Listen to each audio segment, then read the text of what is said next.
you see that as the brain sends messages down into those individual cables, which are themselves made of smaller cables, you start to see muscles and how they really, really work. So what ends up happening is the individual muscles have to pull back and forth. And the way they do that, if you go down inside of the individual muscle strands, is through two proteins. And these proteins, called actin and myosin, work with little hands grabbing themselves like firemen pulling themselves up the ladder. And as they grab muscle, they'll pull it closer and closer and closer in order to pull the muscle and contract it towards the other end. That's how muscle contractions happen. So when you go like this, go like this, right? I have a muscle. Very good muscle, very impressive muscle.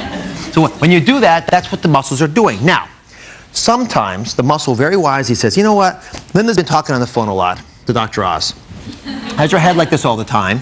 And for that reason, instead of doing what it normally does, which is to relax and recontract, it'll take a shortcut. Oh. It'll constrict itself down. Okay. And that's what causes the knot that we saw often feel. Do you ever get muscle knots? All the time, right here. Let me see. I don't know if you got it. Yep, yep. It's from being here. From being here, waiting in the audience?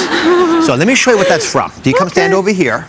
Now this is so good. Okay. It is good, isn't it? Now, let's pretend that this licorice is the supraspinatus muscle. It's the muscle that actually attaches up in your neck, goes underneath this big bone here called the clavicle. That's the bone right here. Okay. And then it attaches to the shoulder. So I want you to move the shoulder back and forth as the head rolls back and forth.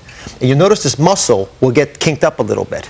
And as it does that, you'll start to get a knot in here. Yes. So this piece of licorice is about the length of the supraspinatus muscle. It's just representative of many muscles you have in your body. The end of it goes into the rotator cuff of the shoulder. Okay. So it's a very typical place where people get pain. How many of you get pains right here? Right?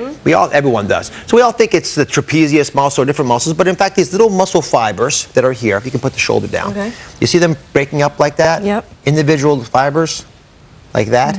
Each of these fibers is knotted down. It's crunching down like I showed you that animation in order to save time, save effort, not have to relax and constrict, relax and constrict. So when you're on the keyboard or driving the car or on the phone, this muscle is always being contracted. It's a very common spot to have a problem. So come on over here. Okay. Here's how we're going to deal with this. You're going to bring us over here. I want you to sit in this chair if you don't mind. Now, I want everybody to do this together. I want you to put your right hands underneath the chair next to you, okay? And I want you to lean away to the left, straight to the left. Good. Oh, now, yeah. Does that feel good? Yeah. Okay, take your left hand. Okay. Take this hand, and everyone do it up there, right up there, and just squeeze your muscle. Yeah. And then, right? Perfect. I need a little more. You need a little more? Well, tell you what, as everyone else rotates, go do the other side now. Good. Okay. I'll go ahead and give you a massage. Whoa. Now, what you're doing right now is to break that little spasm, that little rock that's causing the myofascial pain that you're having.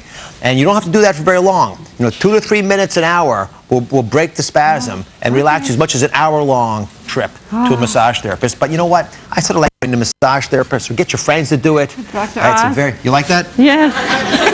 Linda, you're a wonderful assistant of the day. Thank you very much. We'll be right back. Up next, Ask Dr. Oz. Why is it that curly hair is a lot more dry and it grows a lot slower than straight hair? Something she said isn't necessarily true. Think you know? Plus, is it sanitary for everyone in the same home to share a bar of soap? What do you guys think? Stay tuned. You won't believe Dr. Oz's answer.